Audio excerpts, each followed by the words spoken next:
El grup Berkose té actualment 3 divisions. Una d'elles és l'outsourcing, tenim la divisió de logística i la divisió d'emmagatzematge en fred. Berkose té una part de logística, la qual es dedica al transport de mercaderies, tant nacional com internacional, i concretament ara ens estem expandint molt amb el port de Tarragona i de Barcelona.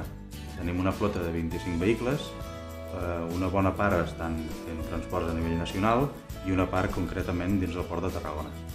A Berkose Logística vam rebre ara farà un any un préstec de l'ICF i el vam destinar a l'adquisició de 3 noves banyeres per poder transportar la sal de les muntanyes de Súria i Cardona cap a clients privats o cap a exportació al port de Tarragona. L'adquisició de les banyeres que hem pogut comprar gràcies al préstec de l'ICF ens permetrà augmentar molt la facturació gràcies a clients que tenen molta demanda de traslladar les seves mercaderies amb les banyeres.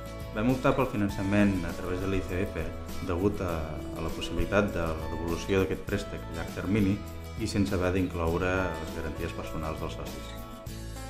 Ens ajuda molt tenir la figura del delegat comercial de la província de Tarragona perquè el tracte és més directe, més personal i molt professional en aquest cas.